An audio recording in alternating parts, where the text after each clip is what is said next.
Huge. Absolutely huge. The ramifications of what we have just seen tonight at the Emirates will echo into the future of this league. I am so bewildered at what we just witnessed. That truly was a delectable medley of footballing splendour. And I think that this can be portrayed in two ways, and this is where I need your help. Please let me know where you sit on this. I think there are two ways at looking at what has just happened and analysing its impact on the future. One way is Arsenal are out of Europe, and on some level, that could be seen as being a slight positive. Maybe on some level, it could be portrayed as being a blessing in disguise because they can now focus on the Premier League. They haven't won a Premier League for 2 decades. They are a club that are so hungry for the Premier League. And let's face it, they are the best team in the league. They have played the best. They are top of the league. They have a cushion.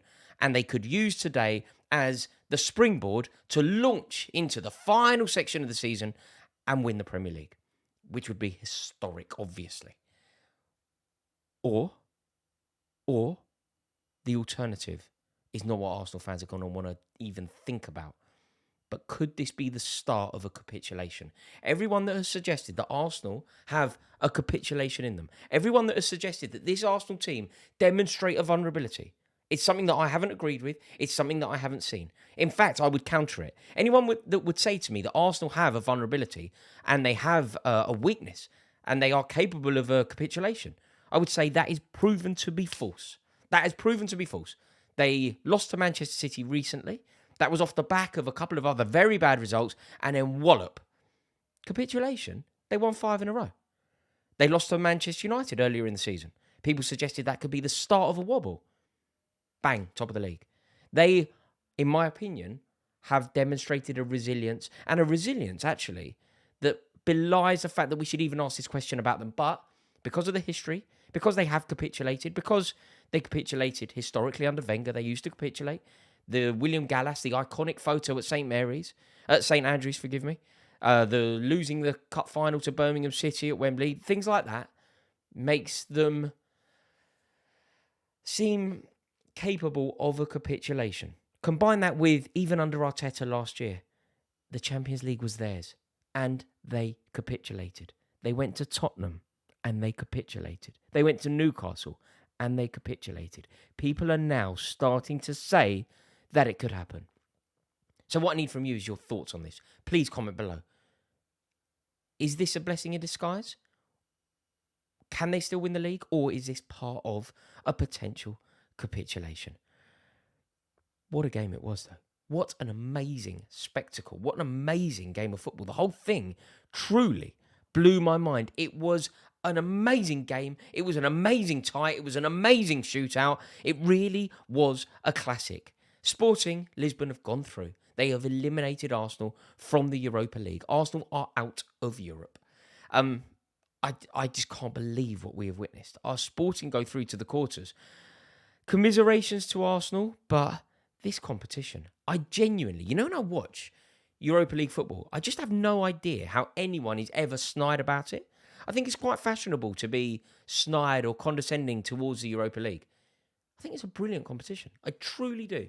And when Chelsea have won it, Chelsea have been in this competition twice, and we have won it twice. God, that's a statement, isn't it? We've been in this competition twice. I didn't even realise that. Chelsea have only been in the Europa League twice, and we have won it twice. That is why I say we are Europe. That is why I say we are London's representative. Because Arsenal are an amazing club. They are arguably the biggest club in London. In the pantheon of footballing greats, Arsenal as an institution exists. On the skyline of London, Arsenal are so prominent. But my God, they're pitiful in Europe, aren't they? Pitiful. When you think about Chelsea's record in Europe, we've been in this competition twice. We've got a 100% record. Arsenal haven't won a European competition since what? 1995, wasn't it? Parma. Remember when they beat Parma, Alan Smith in Copenhagen? They haven't won a European trophy since then. 94 that was actually. 95 was the year Chelsea were. Unbelievable. Truly unbelievable. So, they need it. They needed it, but they're out. But if they go on to win the league, they won't care. And they play Crystal Palace next. We are going to learn so much about this Arsenal team in that fixture. The Crystal Palace fixture is going to tell us so much about this Arsenal team. Arsenal have been through it tonight. It's It's been intense. It's been agony. It's been physically draining. It's been mentally draining. Losing at home, losing the first ever penalty shootout at the Emirates Stadium is going to affect you. It was also a rough game. They got battered. Sporting were filth at times. So let's see if they are resilient. Palace are a very beatable team. Palace haven't won a football match this calendar year. Patrick Vieira's job is hanging by a Rizzler paper. But it's not going to be easy. That's for sure. So I am intrigued to see how Arsenal turn up against Crystal Palace. We are going to learn exactly who they are. Off the back of 120 minutes of football and penalties and the rough game, both mentally and physically, we are going to learn exactly who they are. Because tonight, Arsenal fans and Arsenal players will be heartbroken. They were definitely the better team over both ties. I was live when I watched the first leg. They were so much better. They should have won that game 2-3-4. They could have easily dominated away from home. And it should have never finished. Never, ever finished a draw.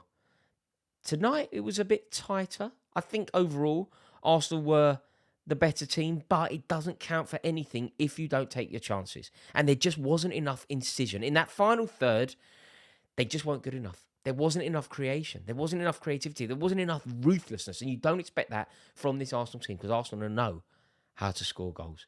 But we don't want to take anything away here from Sporting. They were brilliant. And they battled back after being steamrolled in that first half tonight. And what a goal, by the way. The worldie. Goncalves. What an amazing goal. To have the cheek to shoot from there. He's done a Naeem. He's done Naeem. Or David Bentley, depending on your age. But in Europe, knocking Arsenal out of Europe, he's done a Naeem. Unbelievable technique. Sent Ramsdale packing, sent him flying. And he had to be about 70 yards out. It's an amazing goal. And it's a goal that we are going to see throughout the season. Troubling for Arsenal is they ended the game with their best team on the pitch.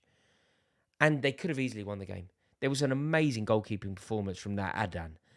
Saved twice in extra time. I mean, the first one, I think it was Trossard that he nudged onto the post. And then the Gabriel header, which he tipped over. He's an amazing keeper. He had a great game. And he deserves huge plaudits because he then saved Gabriel Martinelli's penalty. I just can't believe it. I cannot believe what we have seen. Arsenal are out of Europe. Arsenal are out of Europe. How this is going to echo into the rest of the Premier League, I do not know. Who are Arsenal going to be? We will find out against Crystal Palace. And I cannot wait for it. I'm going to be live on the club for that game. So I hope to see you there. If you've enjoyed this video, please give it a like. Please click subscribe. And also, please comment. Is this capitulation or is it a blessing in disguise? Let me know. Cheers.